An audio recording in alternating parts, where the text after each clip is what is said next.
Warning, the following contains explicit language and subject matter that may not be suitable for younger listeners, church folk, and people who enjoy kale smoothies.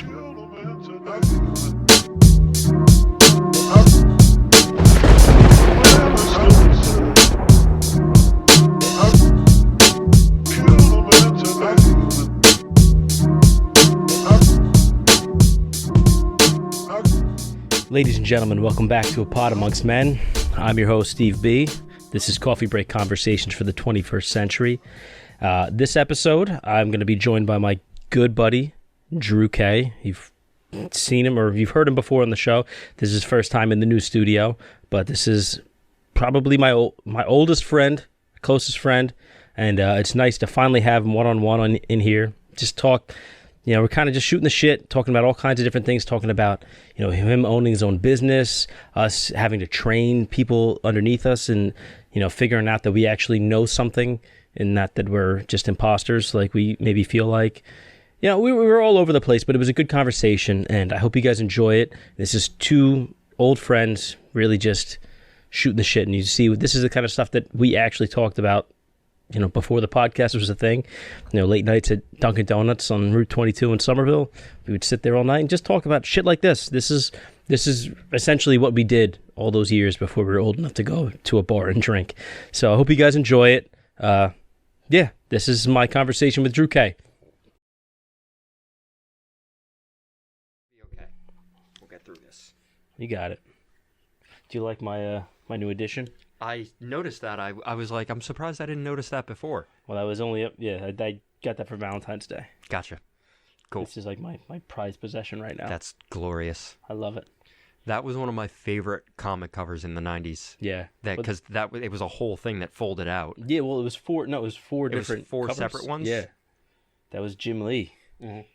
Definitely my favorite comic book artist. He is absolutely my favorite artist. Yeah, easily.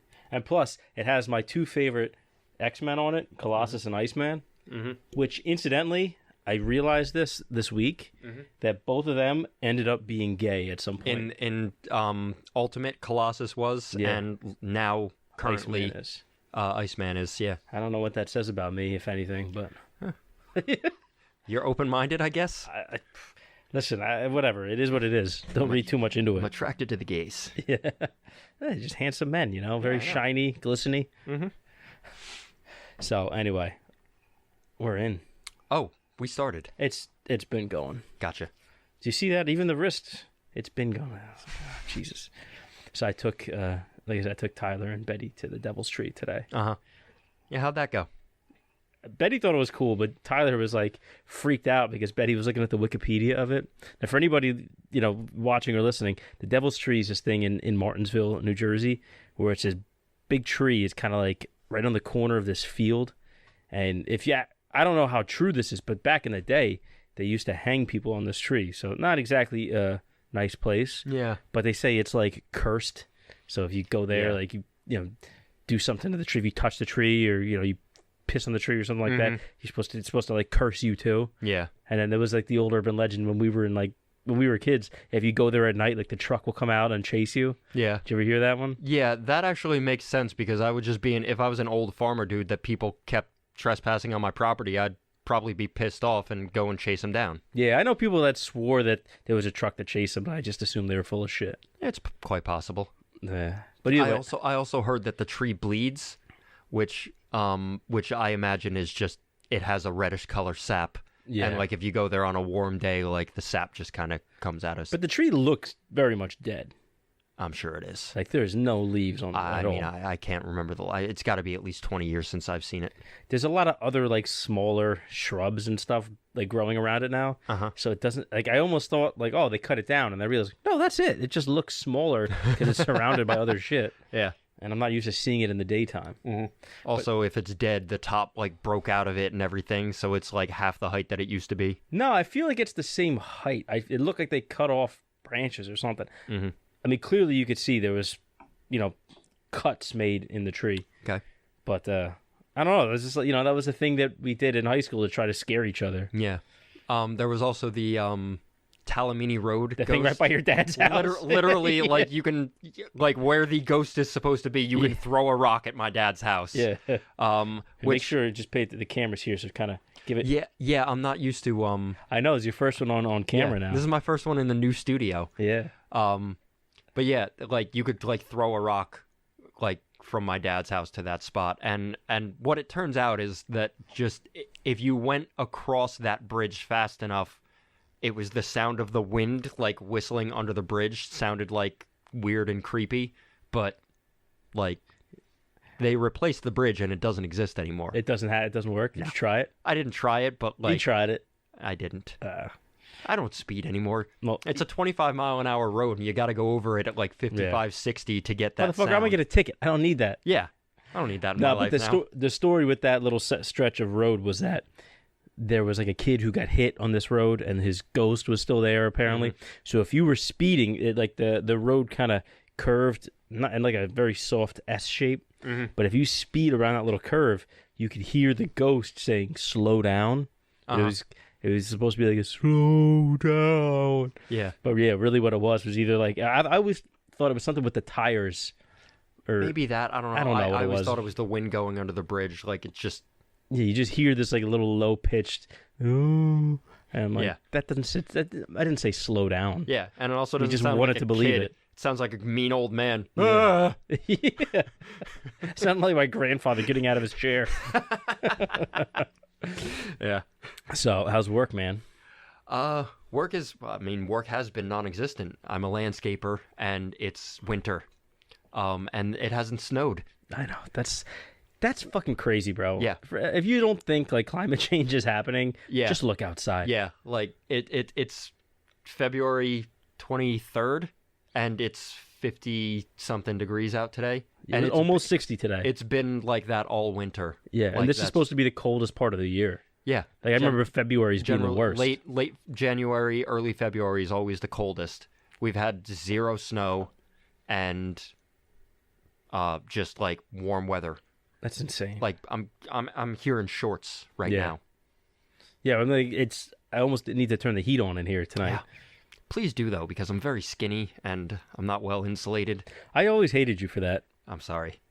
Like some people just naturally are leaner than others, and I've always not been one of those people. So weight loss has always been a challenge for me. Yeah, admittedly, I hit the genetic fucking lottery. I mean, it helps that I'm very active in my job and in my hobbies are all highly active things. It really keeps me in shape. But yeah, I did hit the genetic lottery. I feel like I could be a fat ass though if I wasn't so active. I don't know, man. Like you've always had a problem putting on weight, though. I would definitely have a gut at the very least because I have the diet of a 6-year-old. Like I'm like, you know what sounds good right now? Skittles. That's been the hardest thing for me now because it used to be Sweets? when I lived alone, I could just not buy this shit. Yeah, I But got now, you know, now it's in with the the whole house. family, it's in the house all the time. I'm actually, to be honest, I'm better. The last like 4 or 5 months or so, I'm getting better with the sweets. I have like always a little bit in the house if like we want some chocolate or something. Like there's a bag of Hershey Kisses, I'll grab a couple or something like. I can't be trusted. I can't be trusted. Well, what I do, because I used to just take the entire bag into the living room onto the table, and as I'm watching TV, like just pick at them. And incidentally, you open the bags in the weirdest way, where you would just cut a corner off and just stick your fingers in the hole, like you'd finger the little bag. Like, No, I just cut the whole top off. Oh my bad. I cut the whole top off and like just go in. that makes more sense to me. Yeah. But no, I've been better about that. Where I'll like leave it in the kitchen and grab like 2 or 3, and we have like usually have a bag of, we call them grandma candies. Okay. The little strawberries. Oh, You know what I'm talking about? Yeah, the wrapper looks like strawberry. Yeah, the wrapper looks like a strawberry. It's these little red. Everybody's grandmother had them. Yeah. You should know what they are. Yeah, that's why we call them grandma candies in the house. Yeah. So we have a bag of them. Like I'll grab 2 and throw one to her, and like just that's like my treat for like they last a good 15 minutes if you don't like chew on you them. don't blow it. Yeah. Reminds me of Dr. Kelso from Scrubs, where he's got the all day lollipop that's like this Yeah. big, and he's like like it cuts away and comes back. He's like, all day sucker my ass. Try 20 minutes. Like throws the stick away. Have you guys watched any new shows lately?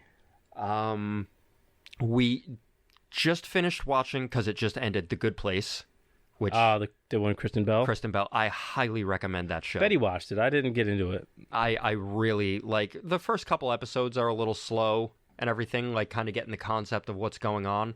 But I really recommend you go back and watch the whole season, because it's not just like a typical comedy. Like it goes very deep into like moral philosophy. Like that's basically the basis of the show is being a good person and like what makes you a good person, what makes you a bad person, this and that. Like, and there's a lot of twists. Moral quandaries. Yes, and there's a lot of twists and turns and everything. So it really makes you question a lot.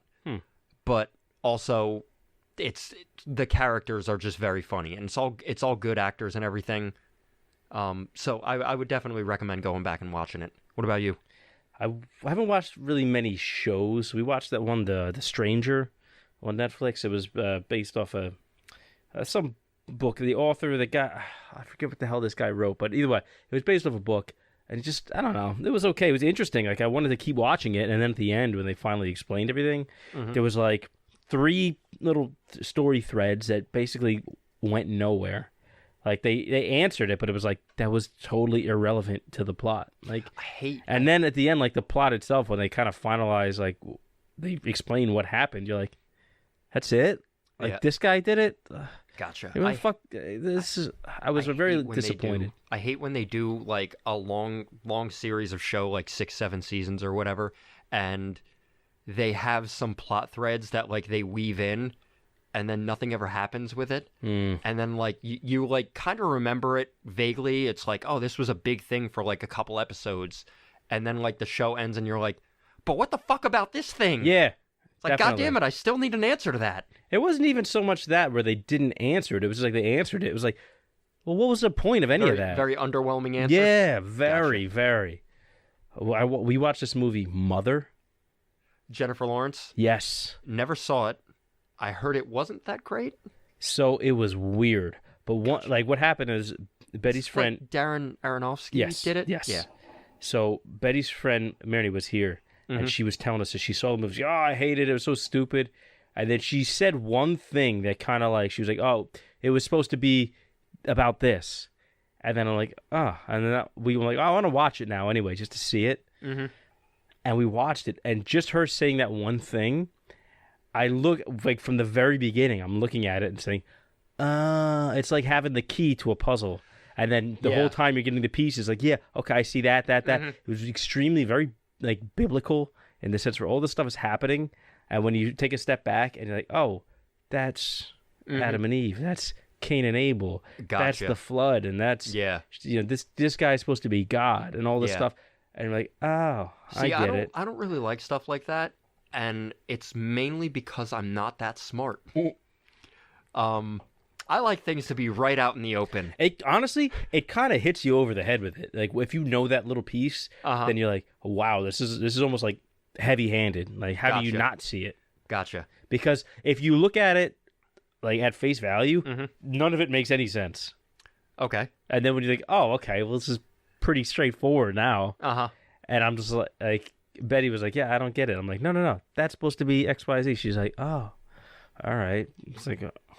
I don't know. It's not exciting. Yeah, I mean, it doesn't really. It's weird. It's just it's so weird, and it's like disturbing and just it's weird. It's a weird movie. That guy is a weird director. Yeah, I guess there's He directed The Lobster, I think. I got nothing. That one is another weird one.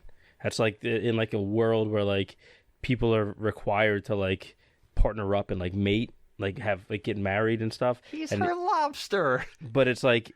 The whole thing is like if they have to go through this program where if they don't find like a partner, then they get turned into an animal, and it's so weird. That's weird. I thought it was going a completely different way because like I just quoted a Friends quote where like there's an episode where Phoebe's saying that everybody has like a partner, and that's their lobster, because lobsters apparently Made for life. like hold claws and mate for life. Jesus. And it's an episode where Ross and Rachel get back together at the end, and she throws in the line like, "See, he's her lobster." So when you said the lobster about like people mating, I was like, really? Like somebody wrote a movie about a Friends theory?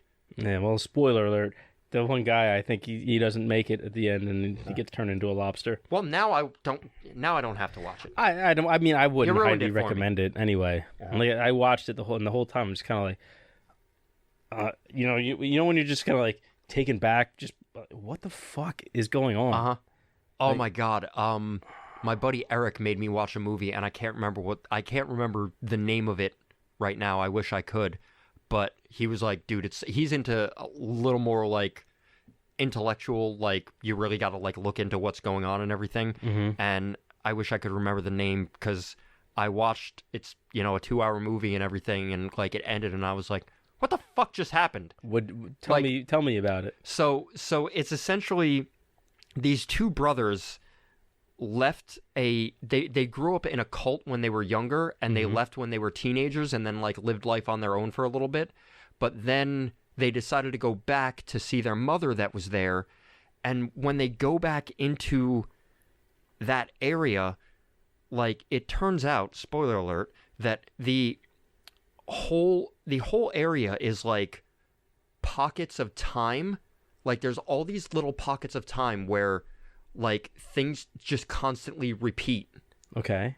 And it's different lengths of time.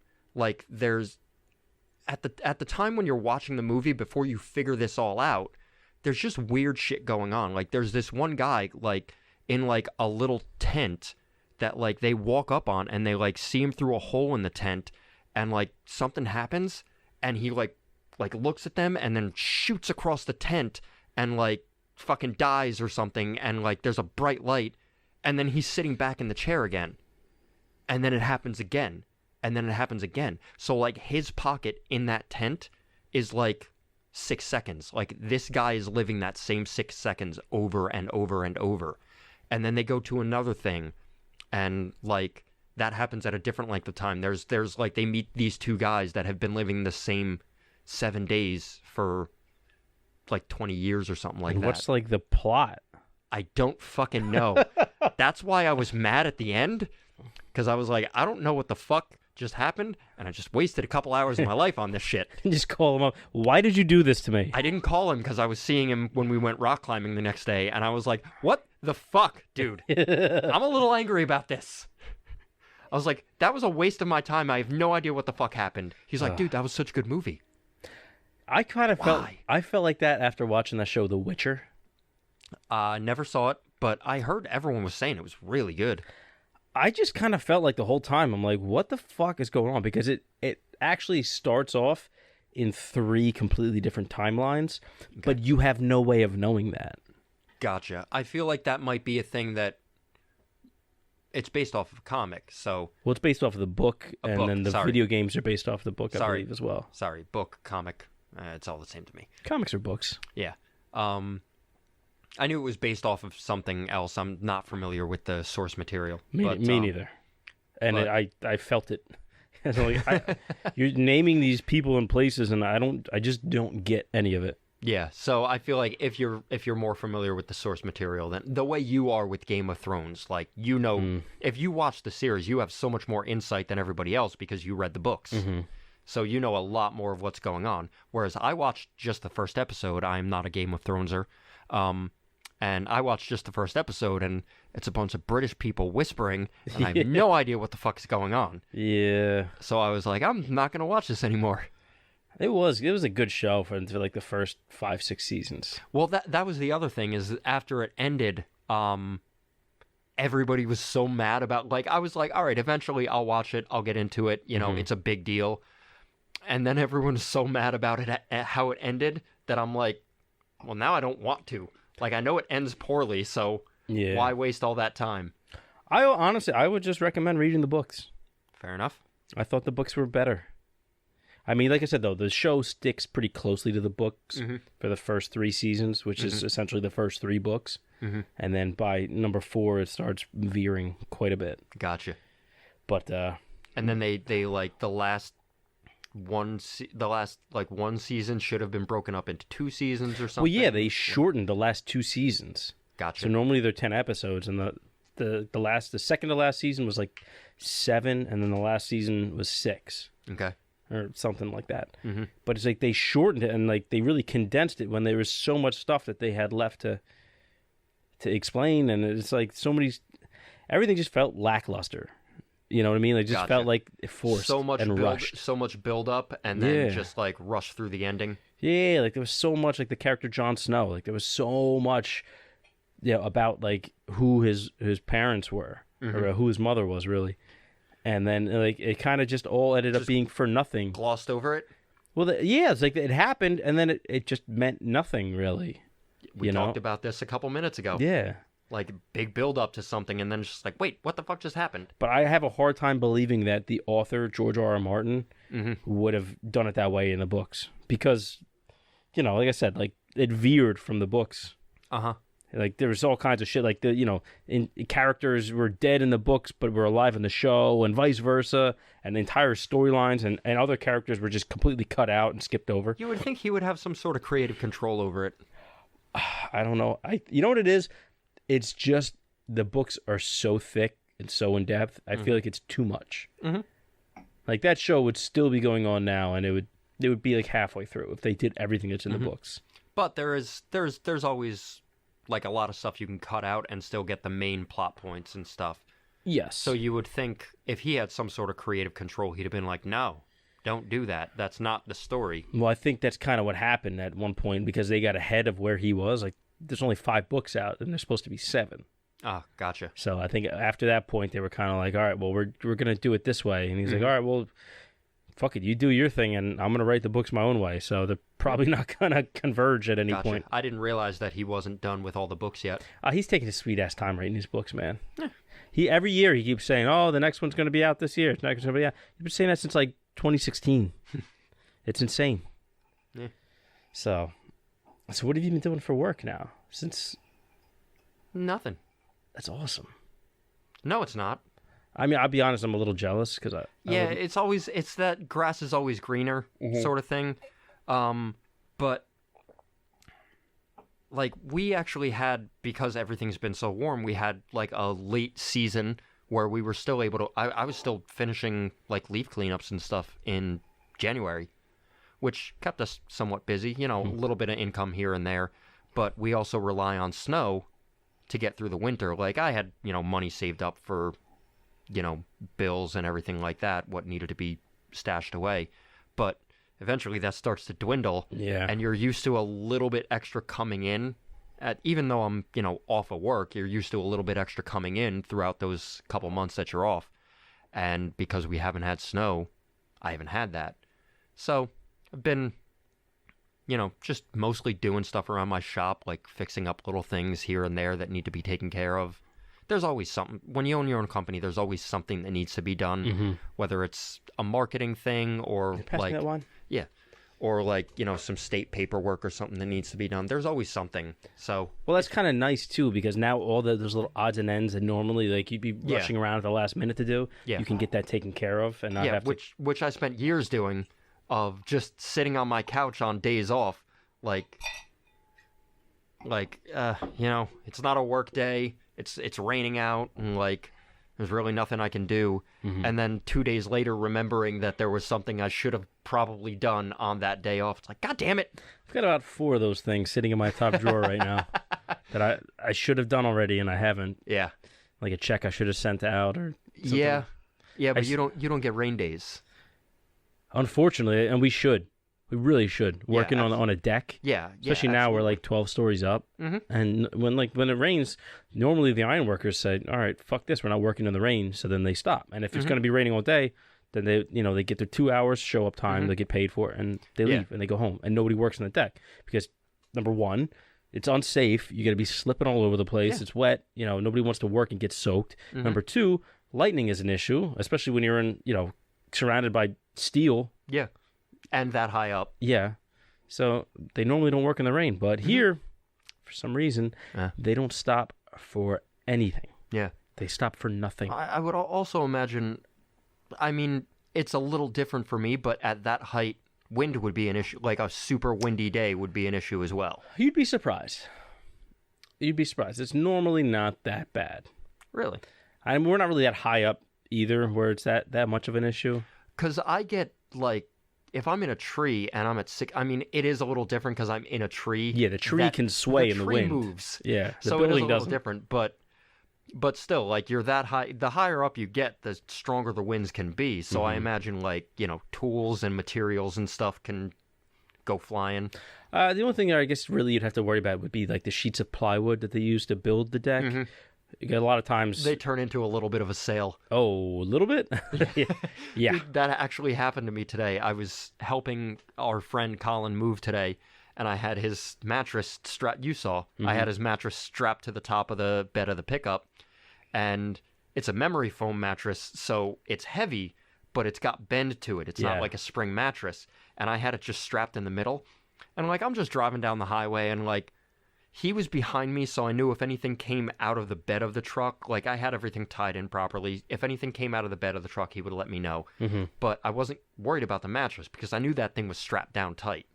But it was strapped down tight in the middle, and the front end of it caught wind, and it folded in half. Oh, God. And turned the front half into a sail. And I swear to God, I didn't know that it happened, but my truck just slowed down to the point where the front end of my truck, like, just hit the ground. Like, I was like, what the fuck was that? And then I see him flashing his high beams, and I'm like, what the hell? And I look in my rearview mirror, and My mattress! the mattress is just folded in half. But it gave him a brilliant idea of how to get the mattress into his new place, of us folding it in half and putting a ratchet strap around it, and it was way easier to carry. That's a good idea. Yeah. As long as it doesn't, like, damage it or anything. No, it's foam. Pops right back. One of the things I was going to ask you about was like, since you're a business owner, you're the guy, well, you're in charge. Yeah. You're one of the bosses, is one of two people. Yes. You usually have to train new employees. Yes. And, like, for me as well, like, we have an apprentice. Like, so-and-so's going to be working with you, Steve. Like, show them what to do. Okay. Yeah. And it's like that process of teaching somebody something, especially for me, I don't know about you, but I always have this, like, imposter syndrome where I feel like I don't really know what I'm doing, and it's only a matter of time before everybody figures it out. Yeah. So I've been there. Yeah. I am there. But I live my life perpetually in that state of mind, Well, here's my thing. I'm like the opposite. I know that I know what I'm doing, but I also know I'm really not great at putting that into words to teach somebody else how to do it. Like, I can figure out things how to do things really well myself. Like, I'm a very useful person to have around. I can do a lot of different things. But showing somebody else. That's true. I can attest to that. Known you for almost 30 years now. Yeah. Fuck. Long time. But really, like, getting that information, wording that information, conveying it. Yeah, conveying it. Thank you. See? I can't even word how to word teaching. But I gotcha. I'm here. Appreciate you. I'm picking up the slack. So yeah, like, I have a hard time really conveying that information to somebody else. It's much easier for my business partner, or even one of the other employees to, like, and especially when it's something that I don't do that much anymore. Like, there's certain tasks that I know how to do because it's my company, it's in my job description, like, and I've done it for years, but I don't do it much anymore because it's kind of a little more grunt work. Yeah. So it's sometimes easier for me to be like, hey, this is your foreman. You're going to work with him today. He's going to show you the ropes. I'm still on most job sites, so I can get into, a lot of stuff that needs to be done, but I just have a hard time wording things. Like, my brain just, I feel like I get a little too tense, and my brain just kind of starts to scramble, and I can't figure out the way to word what I want to say. Well, I find that some people, it's very hard to teach somebody something that's so almost second nature to you. You know what I mean? Especially in certain businesses, like there's some things that just aren't exactly like common sense. Like it's not like you're just going to figure it out. Yeah. You need to be taught, and this needs to be explained to you. Oh my God. And this drove me nuts about my old boss, who you know. Yes, I know. JM. Yes. He was very big on yelling at us for not knowing how to do something that he was like, come on, guys, it's common sense. And it's like, no, it's fucking not. Yeah. Oh, I've been down that road so many times. It's second nature to you because you've been doing it for 30 years every day. This is not like it would be something like, taking a major part off of one of our machines or something. And he's like, come on, guys, it's common sense. No, it's fucking not. Yeah. Like, this is something that most people would have to send this out for. Like, I'm glad you know how to do it, and I would love for you to sit down with me and be like, hey, I'm going to do this, but pay attention. Normally, like, he'd be like, come on, it's common sense, and, like, shove you out of the way and just do it himself. Yeah. And then it's like, this is why I don't know how to do the shit. Exactly. And I had a foreman, a guy that I got to say, it really actually has taken care of me. And, I have a lot of respect for him because the guy's really, really good at what he does. And he knows his shit. But he's very, like, he's always got to make a comment at you. He's always got to, like, put you down almost. A little condescending? Very condescending. But it's almost like mean. You know what I mean? Okay. Like, it's unnecessary. It's like, and I've worked with this guy for a long time, off and on. And like I said, he's taking care of me. So I have a hard time, like, sometimes I see him, like, kind of be a dick to some people. Yeah. And I'm like, yeah, listen, that's just how he is, like. Yeah, I know. Listen, come over here, I'll explain how to do it so you don't have to deal with that anymore. Yeah. But it got to one point, like, I think it was like last year, and he had, I asked him a question, and he said to me, he's like, come on, you don't know that by now? And I got bad. I was holding, like, a big roll of wire, and I threw it down. I'm like, bro, all these years, if I don't know it, what am I supposed to do? I can ask you, but you're going to try to make me feel like an asshole for asking a question? Yeah. What do you want me to do, take a guess and do it wrong, and now we have to do the job twice? Yeah. Like, I'm trying to ask you because I don't know. Yeah. Like, yes, I don't know. And especially when you have a situation where, people, like, for me in my union, like, you have school and everything like that. We go through, 5 semesters of school. But there's some things, like, you have to learn on the job. Yeah. You're not going to learn in a classroom. Yeah, absolutely. So it's like, if I'm not learning it here, where the fuck else am I going to learn it? And when the person who's supposed to be teaching you is condescending about you not knowing how to do it, there's no way for you to learn it. And like exactly, and you make people feel stupid for asking a question. Guess what? They're not going to ask any questions anymore, and odds are something's going to get fucked up along the line. Yeah. That's one thing I get at work all the time. I have a guy who will always start something by saying, hey, stupid question. And I'm like, dude. There are no stupid questions. Yeah. I know it's a cliche thing. I don't say it like that. I'm like, whatever it is, like, I'll be like, all right, what is it? And he asks, and I'm like, that's not a stupid question. That's a very good question. Yeah. Like, and I'd rather you ask me and have me tell you something you should already know than do it wrong and have me have to fix it later. Yeah, I would rather tell you before you do it Yeah. and have to come back and fix it. Yeah, absolutely. 100%. I'm huge on that, and I tell my apprentices all the time. And I even have one apprentice who, real nice kid, but something about, like, his attitude, I can see why he butts heads with people a lot. Okay. And not that he's a bad guy, but it's like you need to know when to shut up. Yeah. One of those kind of things. And I really, like, I'm trying to explain things to him. Like, listen, this is why we do it this way. Like, I'll see, like, all right, let me show you. I see the way you're making those splices. Let me show you a better way. Okay, yeah. But I have a hard time when somebody who's like, they push back when you're trying to teach them something. Like, listen, I don't have to do this. Yeah. Like, there's plenty of guys out there who aren't going to teach you and just going to expect you to go to know it, and then the rest of the time they're going to make you move material around. Yeah. Like, I'm not going to do that to you. I'm going to try to teach you, but you have to, like, don't be a dick. Like, you have to have a little humility here. Yeah. Like, there's a reason you're an apprentice. I'm a journeyman. Yes. And that's the big thing. And I get that a lot too. Whereas you're like, I don't have to teach you. Like, I'm doing you a favor. For me, it's the opposite because it is my company. Like, I can You're say depending on them knowing yeah, this. I can say to them, like, if like I can show a guy a certain way to do something, and he'll be like, "Oh, well, I thought to do it this way," and I'm like, "I understand why you thought that, but this is the way I want it done, and it's my company."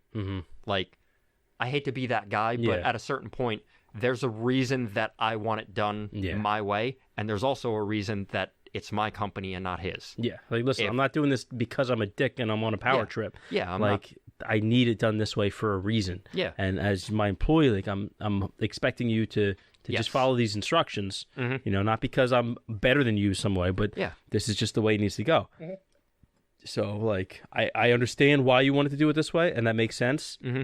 But there's a reason why we're not doing it that way. So just, if you could, do it this way so we don't have any more problems. One thing that you threw in there, not because I'm better than you, no. It's like, it's because I'm in the position. I am better than you at this. Yeah. Not a better person. Like, no, yeah. I'm not saying I have more experience than you. Like, at this specific thing, I'm better at this than you. There's a reason that I'm above you. It would be, the roles would be reversed if you were better at this than me. Like, in my case, if you were this good, you would own your own company. Or, like, there's a lot of things... You would be this good doing it for someone else. Not even that. Like, there's a lot of things that when I started the company, I could not do nearly as well as I can do now. And it's because I had to learn to be more efficient, do them properly, and make, a certain amount of money in a certain amount of time. Like, there's... In my industry, there's several ways that you can say, for example, put mulch down in a mulch bed. There's a lot of different ways you can do it. Before I forget, after we're done recording, I want to ask you about what we should do with the mulch in the front. I got you. Okay, no problem. Continue. Sorry. I'm not gonna forget if I didn't say it now. Not a problem. But he's gonna be mad at me. So you had him here, you didn't say anything. Now we have evidence that you said something. Yeah. So if it doesn't happen, Betty, it's on me. I apologize. It's not Steve's fault. She's not gonna watch this. We've only been married 2 years. She's not going to watch my stuff. No, I'm kidding. Baby, I'm kidding. I'm kidding. In case she does watch it. Shit, I don't even watch it. I'm on it. Well, I'm the worst friend. Listen, you're not the only one, buddy. Yeah, I know. Think about this. The people that were on my bachelor party, nobody watches. Yeah, I know. And isn't that something? That's hysterical. Yeah, well, it is what it is. Yeah. Somebody's watching. Yeah. That's you. Anyway, what I was saying, going back to, there's 1,000 ways that my guys can put mulch down, but there's one that's the most efficient for us getting shit done. And, like, that's why I want you to do it that way. And if I tell you to do it a certain way, you can question me. I've had countless times where one of my guys who has been doing the job as long as me, he'll be like, "Hey, why don't we do it this way because this?" And I'm like, you know what? You're right. Let's go. That's a good point. Let's do it that way. That's a huge thing because you need to be able to swallow your pride enough to admit. I don't have any pride. No, but we all have a bit of an ego too, especially if we're the ones supposed to be running the show. I like to just admit when somebody who's kind of lower on the ladder than you has a good idea that is better than the one you previously had. And that's a big thing. I had to do that. Like I did shit just this week. Like, all right, we're gonna pull this wire. We're gonna start here, work our way down, and then we're gonna go to X, Y, and Z. So I say, oh, okay. Well, what would it be better if we did it this way, so that way we don't have to move everything twice? I'm like, all right, you win. Do it like that. I like it. Well, again, I'm in a bit of a different situation as the owner of the company because the more efficient things are, the more money I'm making. Like, you, at the end of the week, you've got your salary. Like, doesn't matter how long it took you to get the job done, you're still making the same at the end of the week. True. You might get... I'm going to get some shit. You might get some shit if it took a little bit too long. But at the same time, the way that you were going to do it would have still been efficient enough that you wouldn't get yelled at the end of the week. Touché. Your guy just made it easier for you so that you didn't have to work as hard. You got a little bit of a break because that guy was like, "Hey, why don't we do it this way?" And you were like, "Yeah, that's fucking brilliant." now I can go take an extra long coffee break or whatever. Well, you know what else? Even being like a journeyman and having apprentices working under me, like I'm not the top of the ladder by any stretch of the imagination. Like there's still guys that have been there for a lot longer than me. Guys that I was an apprentice working under. Yeah. Shit didn't seem like that long ago. But like I might want to do one thing one way, and they're like, no, just do this for now. And in my head, I'm like, I don't know why you want to do it that way, but I'm gonna follow your lead. Yeah. And one of those things just this week ended up kind of coming back to bite us in the ass. I'm like, I wanted to we have to run temporary power through the building. Yeah. Because while it's still going up, everybody needs power, you need lights. Light. Yeah. So I wanted to listen, why don't we just take the time, we'll run, a dedicated circuit. This one's going to be for stair A, this one's for stair B, stair C. We'll run a wire up so that we could tap off it for the corridor lights on every floor. And listen, we got to get the light on now, so just do it this way. I'm like, okay, but this is, we're going to do this to save time now, but down the line, we're going to have to change it. It's only going to hold for so long. And now, like, I have to change everything because it's not holding anymore. The building's up too high now, and there's too much of a draw on the circuits. So it's like, why didn't we just do it this way from the beginning? But I had to just shut up and like, all right, I'm not the big shit, I'm not the big poop in this shit house. That's something that it's kind of a motto at our company that me and my business partner will throw at each other every once in a while. I learned this from working at the tree service where I trained. I trained at Tamke Tree Experts, guys that really knew what the fuck they were doing. How to work a tree and everything like that, like a lot of experience and a lot of knowledge. And one of my top supervisors, like this guy was like my Yoda of tree service. Small guy? Huge. This guy was 280 and could climb better than me. Jesus. Easily. And that's a lot of guy to pull up a tree. That's a lot of man. Yeah. So one of the things that he taught me was, one of the things that we have to do is set our lines in the tree. You've seen me do it where I have a small weight on the end of a very skinny, like almost string, like twine, that you throw up into the tree. You got to like kind of swing it, do a little David and Goliath thing here, and kind of get it up high enough in the branch. That's one way to do it. There's other ways to do it, but yeah, you got to throw it 90 feet into the air to get it up and over the branch to set your line up. And a lot of times I would just be like, that crotch way up in the top of the tree is... A crotch is a joint in the tree where two branches kind of... Yes, if you imagine an upside-down person and their legs look like a branch, that's why it's called a crotch. I was trying to keep it as non-sexual as possible, but... Why? I don't know. Yeah. So anyway, get the line up in the crotch and everything. Like, sometimes it's really hard to get, like, one of the higher ones. Bless you. Okay. And again. Thank you.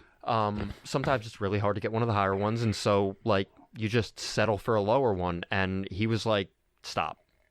Take 10 minutes now and save yourself an hour later. Because so many times I would be like, I don't want to waste time doing this. I'll just set it in a low one and then get up in there and realize that I have to work 10 times harder or take 10 times longer to do something because I do have to... Bless you. Okay. Because I do have to actually get my line up that high in the tree or whatever.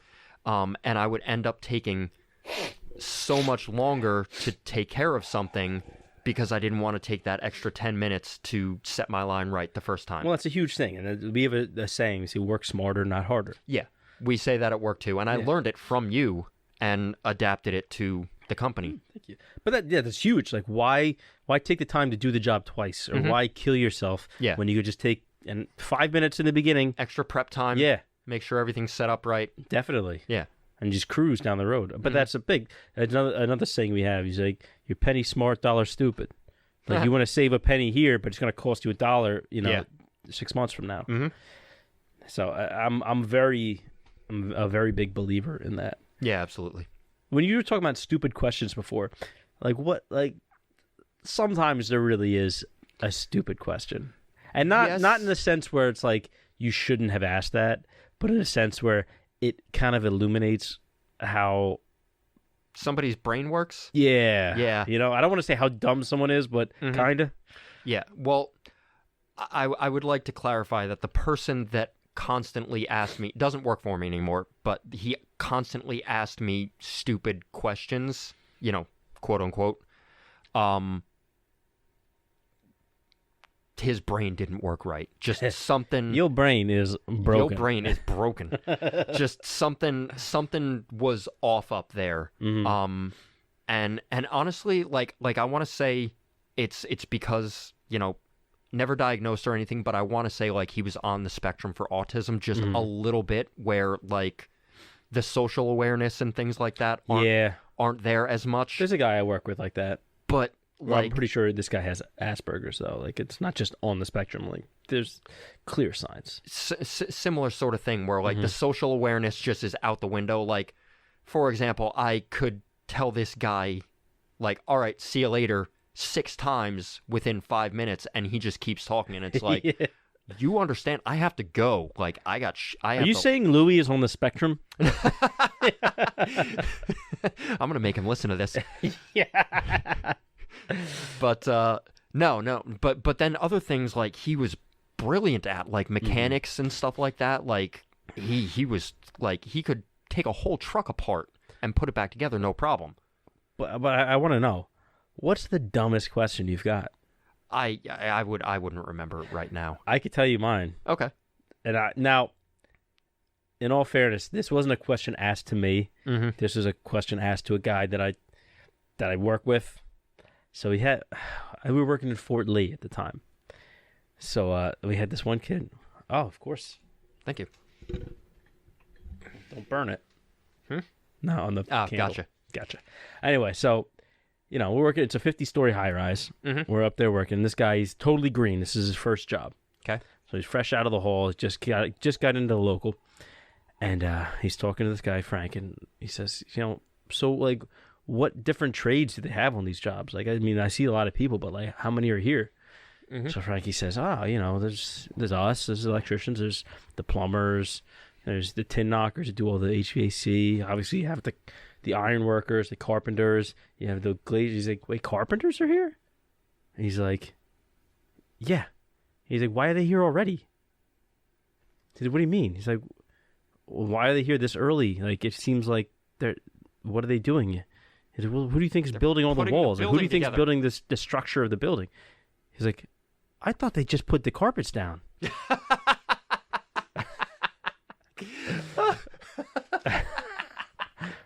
This is what the guy told me. He was like, what?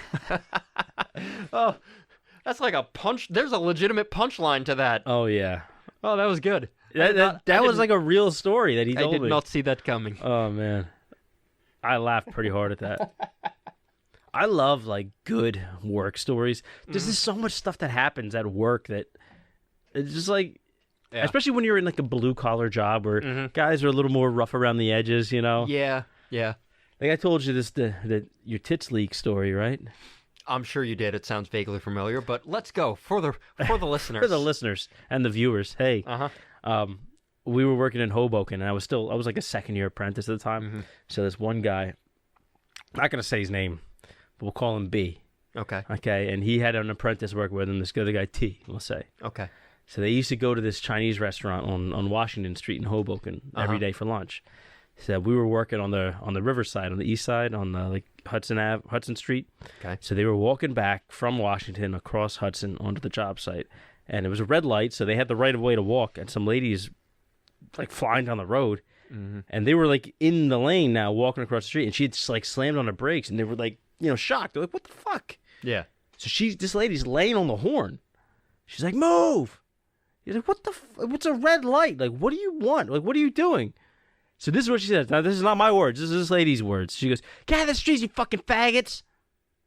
And the guy B, like the journeyman, he was like, "Yeah, well, your fucking tits leak."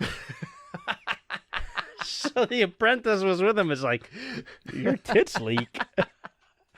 It's the most random. Yeah, it was just so random. And when they told me the story, I couldn't stop laughing. And now you've seen me. Like, when something is really funny to me, I know. I can't I can't stop thinking about it, and I can't stop laughing. It just plays over and over in your head.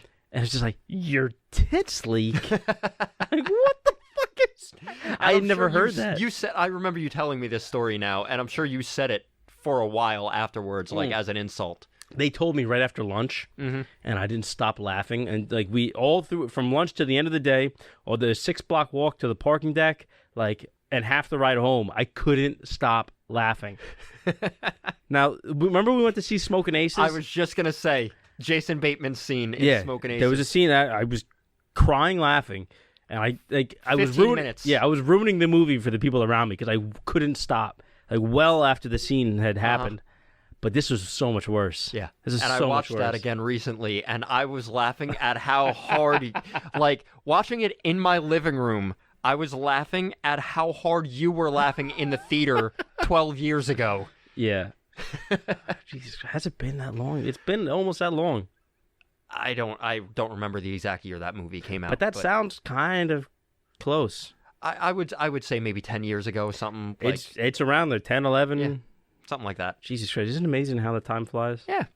I remember being in Miss Pontarello's class in 4th grade. I don't remember any of that. Really? You don't remember You know what anything? I remember? They took my fucking milk, man. What do you mean they took your milk? Who's they?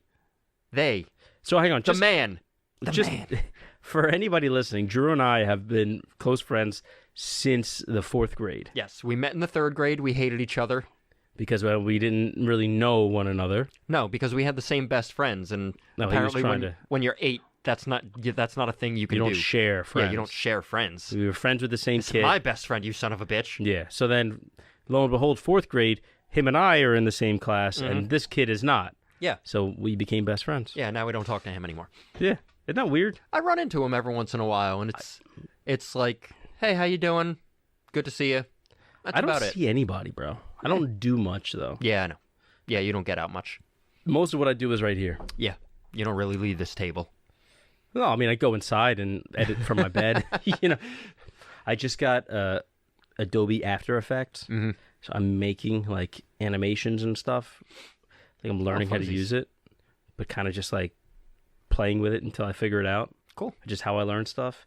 Don't let me get off the milk topic. Okay, yeah, anyway, so you said they took your milk. They took my milk. You're really going to have to elaborate on that. I really am. So I was, as you know, you maybe not so much out there, I was a little out of control when I was younger. Were you, though? I would say hyperactive. Okay. I really didn't have much of an off button, you know? I feel like you didn't have a lot of guidance. No, I definitely didn't. You know, you didn't have like that steady hand to kind of like, all right, let's channel this in one direction. Yeah. But really there was no off button. I was just like on 10 all the time. Like I was obnoxious. I guess you were too, so, you know. But I guess it's not kind of like as much as me. Me looking at it as a kid didn't seem obnoxious. Yeah, but to the adults, I was a lot to handle, to the point where they sent me to a doctor.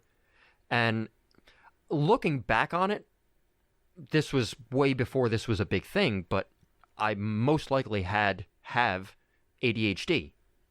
But I don't like. What did you do? I don't remember it. Like I remember I was. Remember you being funny. It's funny to a 9-year-old. Yeah, I guess. Not to the adults when I won't sit down or shut up and I'm constantly running around the classroom like a crazy person. So it was bad enough to the point where they sent me to the doctor. Like the school recommended my mom take me to the doctor, and they were like, he's hyperactive, and the doctor decided that I was allergic to milk. Which is not true. No, clearly, because ever since then. How do those two things have anything to do with one another? No fucking idea. Not a doctor. Who's your doctor? Vinny Boombats? That might have been his name. I don't remember. He's my doctor, Dr. Vinny Boombats. He's a strange man. Everywhere it hurts, he wants to kiss it, make it better. After he checked me for a hernia, I had to change my phone number. Okay, sorry. So yeah, the doctor decided I was allergic to milk, and milk made me hyperactive. So you must be the only person in the known universe. That's what happened. You can phone my mother and ask her. This is a thing that happened. I can phone your mother? What is this, England? You can phone my mother. Yes. Telephone me? Yes. I mean, good luck right now. I mean, it's after 6, so she's very drunk. Don't say that about her. I'm drinking wine too. Yeah, touche. Salud. Yeah. Cheers. Chindan. So anyway, they see I'm the worst storyteller. Takes me forever. That's my fault. I keep derailing you. Yeah, I get derailed very. That's the easily. problem. Is you like I've given you this thing where like you think like it's not even like You've I've given put me that, the complex. Yeah, I put that on you. Yeah, you're the I'm one like, who's come on, giving me... get to the point. But you're also the one that's interrupting me. Yeah, the whole entire time I keep stopping you. The listeners are probably I'm turning this shit off now. This is ridiculous. Yeah. This is getting out of hand. So doctor decides I'm allergic to milk and it makes me hyperactive. So they say you can't drink milk anymore. But at school every day they serve you lunch and they give you milk with your lunch. There are other options that you can have. They didn't have like water bottles back then. No, but you could get like an orange juice or something like that. Like they had a couple options if you didn't want milk. But I like my fucking chocolate milk. So I still got chocolate milk at lunch every day. And then they realized, oh, he's being served milk every day, even though he's quote unquote allergic to it. So then they decided you have to buy a milk every day. Give me that thing. You have to buy milk. You have to get. You can't get another drink. You're not allowed. You are required to get a milk every day with your lunch, not drink it, and then bring it back to your teacher after lunch. So I wasn't allowed to have anything to drink with lunch. It's so fucking stupid. It's really stupid. And who is allergic to milk? No, that's called lactose intolerant, and it doesn't make you fucking hyper. It makes you shit your pants. Yeah, it's a whole different thing. But isn't that crazy? Like, they didn't have water. Yeah. You couldn't drink water. Yeah, I mean, there was a water... There's a water fountains, fountain. But, you know, like, I'm not leave the fucking lunchroom every time I want to take a sip of water. And what I didn't have... It's not like I had a bottle on me that I could fill up and, you know... Bro, I'm telling you, like, being a parent now... And for the short amount of time that I've been a parent, but I just kind of got thrown into it, you know what I mean? Yeah. Like, kind of thrown right into the middle in the sense. But it's like, there are so many ways you could give a kid a complex. Mm-hmm. Yeah, absolutely. It scares the shit out of me, man. It scares the shit out of me. I mean, every single day, I find myself thinking, like, fuck, like, is this something that's going to happen, like, come back to bite me in the ass like 15 years down the road. Yeah. And he's like, I hate you, Dad. You did X, Y, Z. And I'm like, Jesus, I thought I was helping you. You know what I mean? Yeah. So it's weird. And like kudos to Betty because she brought something to my attention last night that I was doing that now, like looking back, like, yeah, I shouldn't do that anymore. Uh-huh. And I realized like, oh yeah, like that was done to me. Ah. And Sins of the father. yeah. And like now, like I'm just repeating that, Uh-huh. not because I think it's a good idea, but because it's just like it's second nature. Yeah.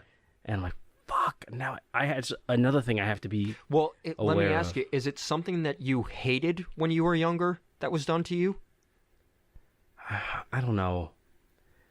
To be honest, now I'm like, it was one of those things where it's like, I was laying in bed. I was messing around with Adobe After Effects. Yeah. And Betty and her mom were like, her mom was trying to mess with her. You know what I mean? Like she was trying to like poke at her a little bit. Antagonize a little bit. Yeah. So Ty was doing that to me, but he's looking at them playing and thinking that, you know, like, oh, I'm going to play with Dad You're now in too. on the joke. But I'm like focused on this, and you know how sometimes you get focused on something and somebody starts fucking with you, and it makes you like unreasonably angry. No. That never happens to you? I don't get angry. When someone breaks your concentration? No. Come on. No. You've never been like working on a song and like you're right in it, totally focused, and someone breaks that focus? My levels of anger are like way beneath. Let me clarify for a second. When I say unreasonably angry, I'm not talking about like throwing things, cursing, and no. punching people. I understand what you mean, yeah. but just you're just saying angrier than you should have gotten for what was happening. It didn't match the offense. Yeah. But like, I got mad at him. And I'm like, you need to stop. So either way, so he left the room, and she's like, listen, He's a kid. He's 9 years old. Yeah. He sees us playing. He thinks we're all playing. Mm-hmm. That's not fair for you to freak out at him because he thought you weren't in on the joke. Exactly. Yeah. So I had to like take a step back, and I wanted to hit her with like, oh well, you would have done the same thing, but then she was like, I know I would have done the same thing, but I'm trying to work on it, and like I want us to work on it together. I was like, fuck you. I can't say anything. Oh, she like, got you. You're so right. And Yeah. I have nothing now. I'm Yeah. like, all right. That's it's a valid point. Like, you're right. Yeah. All right. We have to work on it. And that goes back to something you were saying before about being prideful when you're... I'll admit, I have an issue with pride. I really don't. Like, if somebody tells me I'm wrong about something, it makes me question, like, am I wrong? All right, maybe I am. Like, my guys at work and everything, like, I'll be like, no, you need to do it this way. And they'll be like, well, how about we do it this way? And I'm like, fuck, maybe that's a good idea. I wouldn't consider myself a prideful person. And also I've learned, this took time, because you would argue, if I was younger, you would argue with me on this, but I've certainly learned to take criticism a lot better, where you can tell me I'm bad at something or doing something wrong and everything like that, and I'm like, touche. We've had that conversation. Yeah. Late night at Dunkin' Donuts. Yeah. Yeah, and I understand, and this goes into the pride, not having much pride thing. I understand, like, okay, people have told me this is something I need to work on. Mm-hmm. Let me take a look at it and, maybe take an outside perspective and see if it is something. If I had too much pride, I'd be like, fuck you, you don't know what's wrong with me. I take criticism great. Yeah. I'm extremely humble. Anyway, you know what's weird though too? It's how it's like you have your friends, and over the years you have your girlfriends and all this stuff. Mm-hmm. But like when you actually stay with someone for a while, they know you in a different way. Yeah. Absolutely. Like I know that Allison knows you in a way that she knows the stuff I don't know about myself. You. Exactly. And that too, that's the big thing. Yeah. She sees stuff in you that you didn't realize about yourself. Absolutely. Having Betty, like, because let's be honest, like, I've been with her longer than I've been with anybody else. Mm-hmm.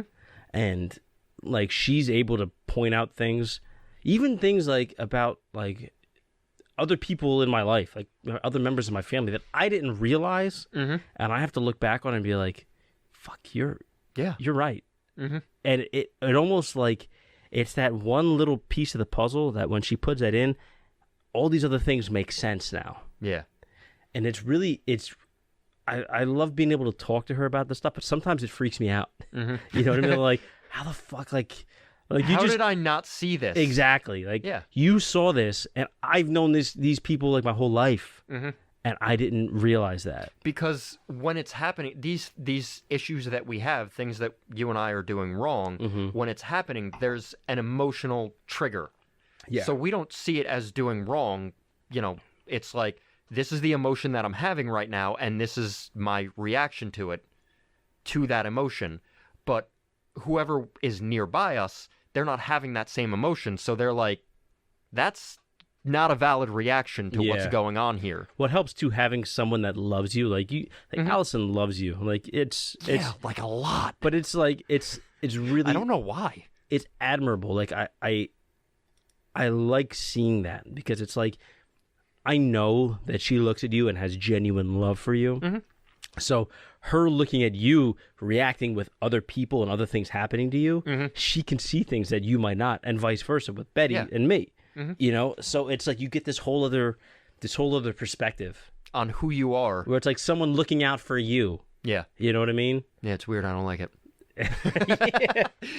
It's weird. You love me? Why? I'm terrible.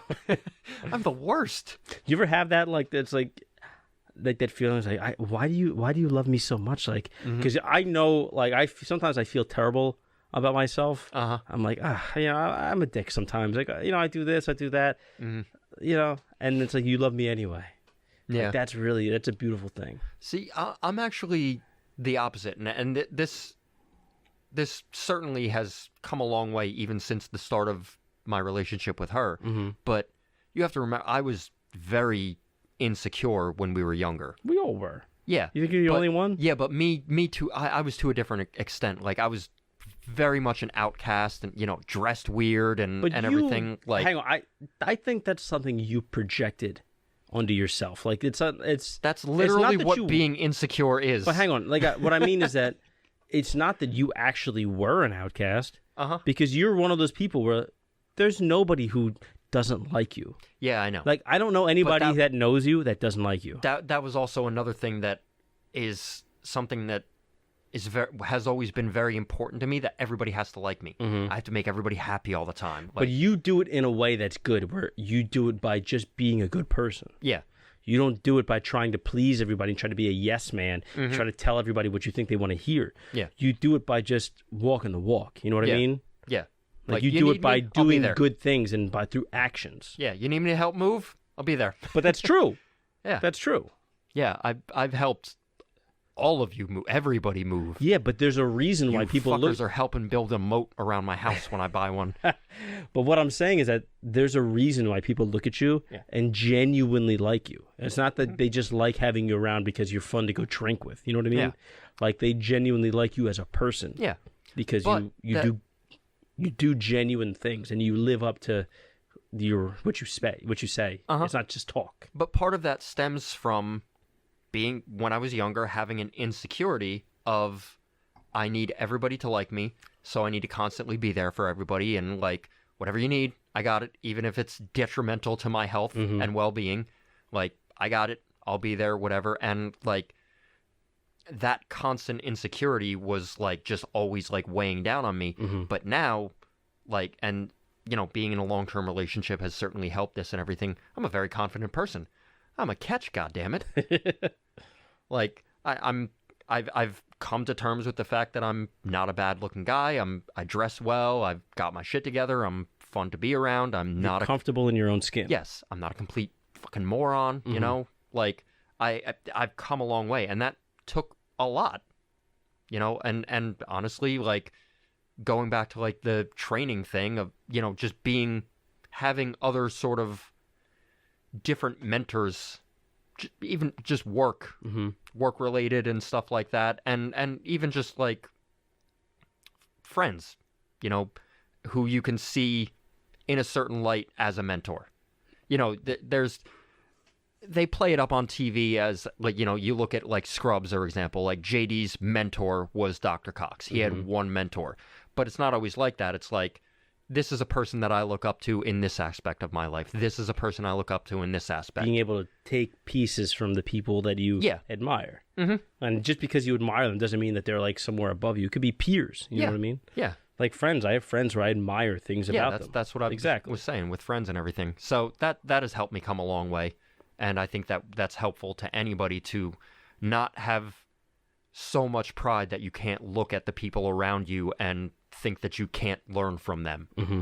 Well, that's the huge thing too, is like also when you come into a situation, and this is a weird one. I think I've probably talked about this with you, but like my dad being a martial arts instructor, fantastic teacher, maybe not the best guy, but it didn't relate. It didn't cross over to the family aspect. But one of the great things that he taught that I'll always remember is that imagine yourself as a cup, and water is knowledge. Okay. If you come into a situation and you think your cup is full, your knowledge, you can't get any more. You can't learn from people if you come into the situation thinking you know everything. Yeah. So you got to come in assuming your cup is empty, being able to absorb things and take in knowledge and advice and suggestions and stuff. And you could always tell, like, people would come in and they think they know shit. So your ears are closed, your mind is closed. You're not able to take the good things from around you. And those things are, all around us all the time. Yeah, even if it is in a field that you know a lot about, like, it certainly doesn't hurt to... Yeah. Like I said, one of my employees has been doing the job just as long as me, if not a few years longer. And there's stuff where he'll be like, oh, I'm going to do this. And I'm like, no, do it this way. And he's like, why? And I'm like, because this. And I'll give him, I don't just give the... Because I said so. Yeah. Like, not just the instruction, but the reason why we're doing it this way. And he'll be like, oh, okay. Like, and it's the type of person he is, it's harder for him to take that sort of advice from, I mean, I am his boss, so he'll listen, but it's harder for him to take that advice because he has a bit more pride than I do. But the vice versa is him working for me, underneath me, and him saying, hey, why don't we do this way? And I'm like, yeah, all right, that's a great idea. That will make a big difference. That's a tough one, too. Is he older than you? By 6 months or so. Oh, okay. Yeah. It's not that much. I was going to say, like, sometimes... I have a problem with hiring people that are significantly older than me. Yeah. Even just a couple years. It's like a weird thing in my brain bossing somebody around who's older than me. If it's roughly the same age, like, you know, the age gap between you and I, it's, you know, we're the same age. Yeah. If I'm your I boss, totally get that. like, having an apprentice who's older than you is like having someone like a student. Yeah. When I used to teach, I would do the adult classes. I was like a high school kid, and I'm teaching grown men, and they're like, "Oh, so Sensei Steve, how do I do this?" I'm the sensei. This is weird. It's not the teaching that gets me. Teaching somebody who's older than me is not a problem. It's scolding somebody who's older than me. Haven't had to do that one yet. That is an issue for me. I had a guy who worked for me who is 6 years older than me, worked for me for a couple years, and, you know, when things went wrong, and, like, he was a foreman on the jobs, so when things went wrong, he was the one that I went to, why did this go wrong? And, like, yelling at somebody, I'm not a yeller, but scolding somebody who's reprimanding. older. Yes. Reprimanding somebody who's older than me was really difficult for me to get over. And I would still say, like, I got over it with him, but I'm not over that thing. It's still a weird thing. Like, it just feels like you're outside your own body. Yeah. Like, I got over it with him because it became something that was sort of the norm. Like, you know, this was a thing that happened a couple times, and every time it happened with him, I got more comfortable with, like, the dynamic of I'm above you, you're below me, even though you're older than me. Like, but if I had a new guy come in that was several years older than me, I think I would still have a problem, like, right off the bat, reprimanding, even though I'm the boss and, you know, they need to answer to me. Well, it's weird because I feel like we still look at anybody older than us as an authority figure. Yeah, exactly. Yeah. Even if it's just a couple of years. I feel like that never goes away either. No. You know what's weird also? Like, our parents' generation, I don't remember ever hearing them talk about stuff like this. I feel like we talk about everything, and I don't know anything about what they went through. You know, one of the things, I think I talked about this with Rob last week, is that I feel like I barely know my parents as people. You know, like, I know them as my parents, and, you know, I know them to an extent, but it's like, I feel like I don't know a lot about what they went through, like, as an adult going through life. Like, what happened to you? What made you who you are? Yeah. I feel like I know nothing. Well, that's definitely something that I can relate to, because I could say the same thing about my parents, but that's, I think, is something that comes from, you know, coming from a divorced family and stuff. Same. I mean, a little bit different for you because you still had, from when you were very young, 2 parents in the house. But, like, for me, like you had Ralphie. Oh, touche. In the house. Shout out to Ralphie. Shout out to Ralphie. So, like, you had that dual income household where, like, they weren't super stressed all the time and everything like that. There's like, still the 2-parent dynamic there. Yes. Yeah. With me, obviously, you know, it's not like I come from, like, a broken home or anything like that. I had a pretty good upbringing, and, you know, but my parents being separated, a lot of weight was just on my mom, where, like, she was working 2 jobs and stuff. Like, we didn't have time to sit down and just talk and catch up and, like, you know, have those conversations of me just learning who she was. I feel like, though, to an extent, those conversations have to happen when the kid is an adult already. You know what I mean? Like, you can't have it as a kid. Like, it takes 2 adults speaking and, like, just being real and open with one another. Okay. and I feel like I don't know, like, and how do you even like approach that? Like, how do you even bring that up? It's so weird and uncomfortable. Couldn't tell you because I also come from a family that's very emotionally closed off. Like, I'm close with my brothers now, but you know, like I can literally count on one hand the amount of times that my dad has hugged me in my life and still have fingers to spare. And I'm not talking like now, like, Come on. no, I'm not exaggerating. But I'm not even talking about like now, like I walk into the house and like give him the handshake and the bro hug. Yeah. And like it's me initiating that. But like a legitimate like hug from your dad, like I could have fingers to spare on one hand. So I don't come from a family that like everybody just opened up and talked about everything.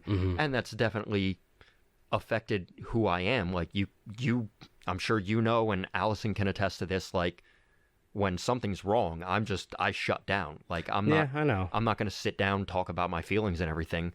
Like I shut down.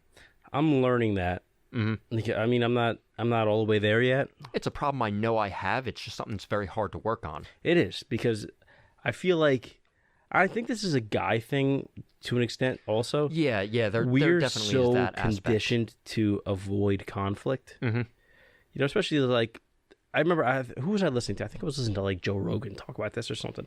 But it's like, as a guy, you're trying to spot problem areas and like danger and trying to avoid it. You know what I mean? Especially because as a guy, a lot of times there's the threat of violence.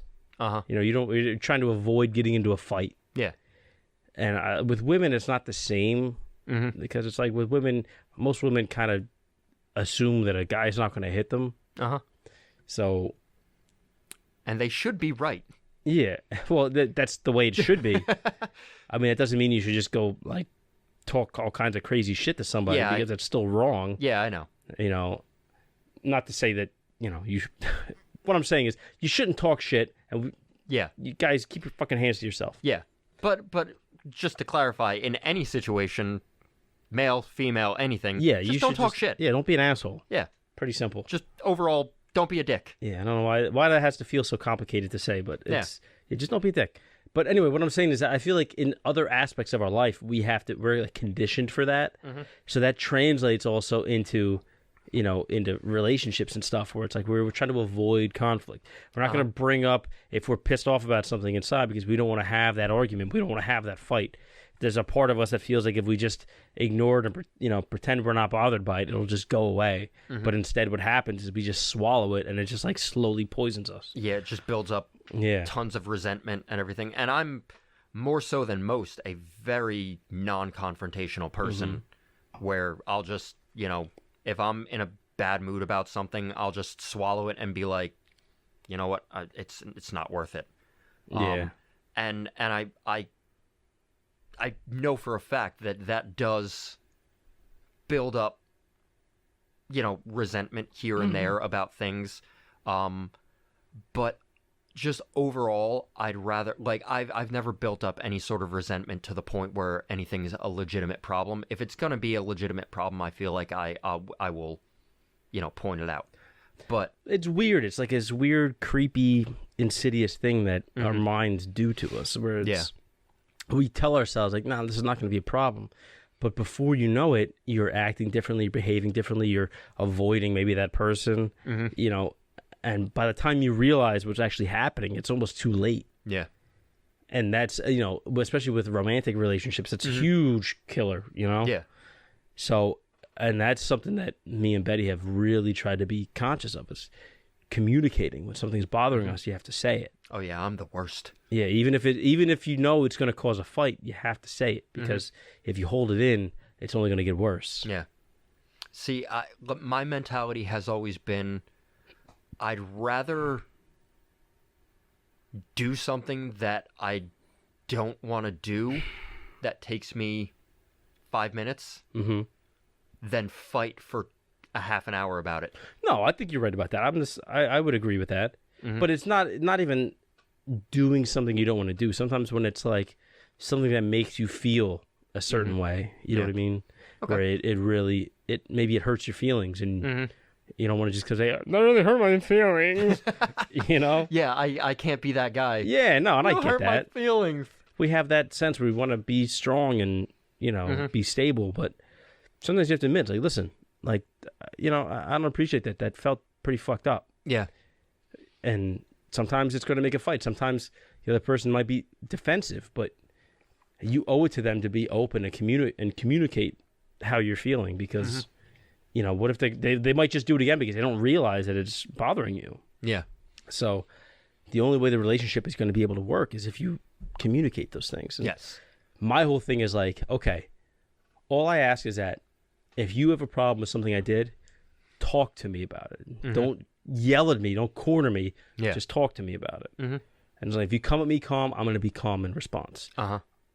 In reality, I would like to try to be. Sometimes I can't help it. I get defensive, and that makes it worse. Defensive? No. Yeah, I know. Who knew? She did. But she called me out on it, and that's something I have to be conscious of. Yeah. But everything's a work in progress. I want to be better. I'm trying to, because she's right. Like, you can't. How are you going to be open and tell somebody if something's bothering you if every time you tell them they get defensive? Yeah.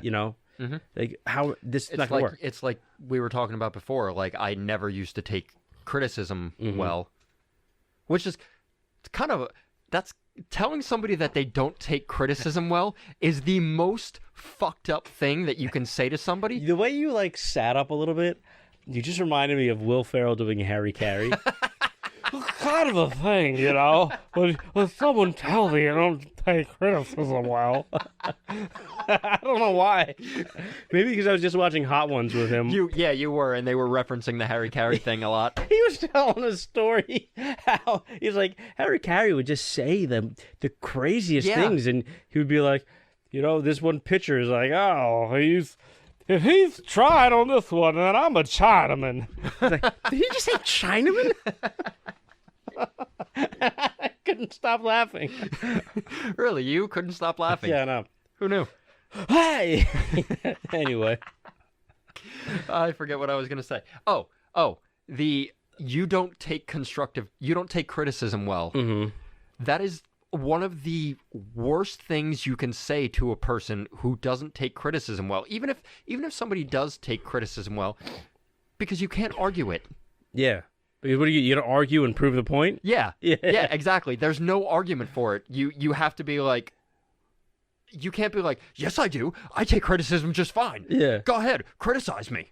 Criticize me. See what the fuck I do. Go ahead. Come on, say it. Yeah, there's no good way to argue the fact that you don't take criticism well. Yeah. Because it's a criticism. You kind of just have to eat that one. Yeah. You don't take criticism well. Well, fuck. Yeah. Sir, you're absolutely right. Yeah. I'm going to Why have to did you just turn into John Wayne? I don't know. It just seemed appropriate. Fair enough. I said sir, not pilgrim. Pilgrim. I'm not going to try to do a John Wayne. Don't do that. This has already gone too far. Yep. All right. Fuck it. We got an hour 20. Cool. Let's call it quits. All right. The rest of the conversation will be off camera. Fair enough. I like it. Well, ladies and gentlemen, thank you for listening. Thank you for viewing. Drew, any parting words you want to give to our viewers, our audience? See ya. Thank you. I'm a man of many words. But anyway, you guys know where to find us on Instagram and Twitter at APodAmongstMen. If you want to ask us any questions, make any suggestions, you can find us at APodAmongstMen@gmail.com. Make sure any long-form questions or concerns can go there. And as always, if you're listening, make sure you subscribe wherever you get your podcast. And if you're viewing, please make sure you subscribe to our YouTube channel and rate and review. There's no reviews on YouTube. Just rate it or subscribe. Comments are reviews. Yeah, leave comments. Give us a thumbs up, something like that. If you think it sucks, and just ignore all of this. But until next time, see you later. Peace.